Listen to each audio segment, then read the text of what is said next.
It's in five verses, and it goes as follows, and it's called The Great War.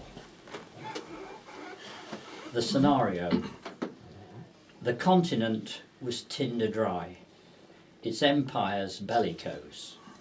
Reckless men expounded strife, while sense lay comatose. When Duke and Duchess were expunged on that St. Vitus day, this lighted match began a fire which would not die away. There was no charismatic king with visionary power to circumnavigate the storm brewed in that evil hour. And thus the flames of hate took hold in heinous conflagration, beyond the sway of man to stop, save at its desolation. The Western Front.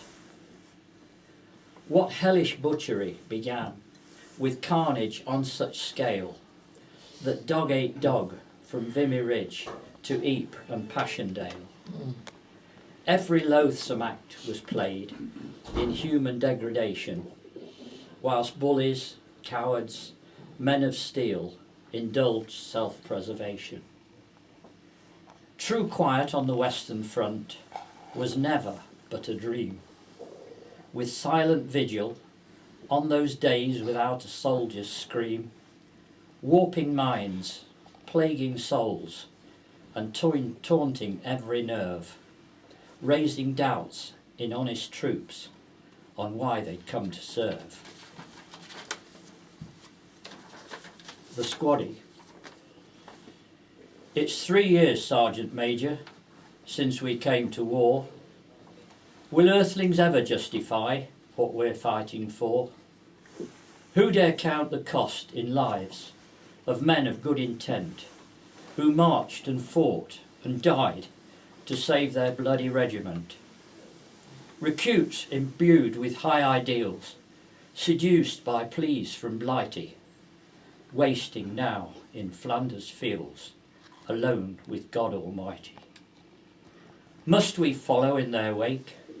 Must we also die, as pawns of callous marshals, their whims to satisfy?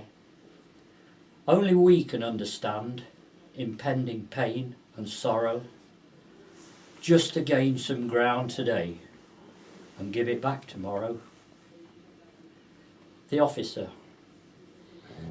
Don't moralise on conflict, whether it be wrong or right, or bother me with rosters of men who cannot fight. The armies of this deadly war of stalemate and attrition cannot think of sacrifice or loss of good position when making plans to break the will of those they face each day across the barbed wire and the mines not many yards away. We may be here because we're here, but in the meantime must believe in God, believe we're right, believe our cause is just. Lest we forget.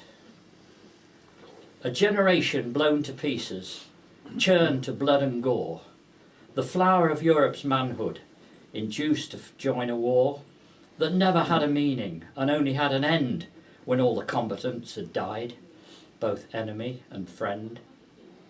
A war begun by governments to meet their obligation, whose members wouldn't have to fight or face annihilation, who didn't know the terror of living in a trench, the fear and agony, the cold, the rats, the stench. Within 10 years of armistice, what did we have to show? The fields of neat white crosses, row on row on row. The plough had soothed the tortured earth. The countryside was green. The reek of gas and cordite gone. The breeze once more smelt clean. Every parish raised its shrine to honour those who died.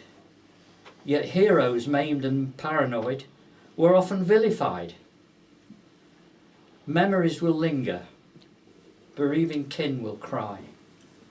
The victor and the vanquished must ever reason why. Very good. Well done, Tom. Well done, Very, very good. excellent. It'll go down in history, that, because, there's the dinners where dinners were held years and years ago, there was no television, no mobile phones, no radios, no television. And people had to recite and they had to sing songs, and that's how it was recorded. And I think this year, as Tom and I were talking about it, is a year to reflect.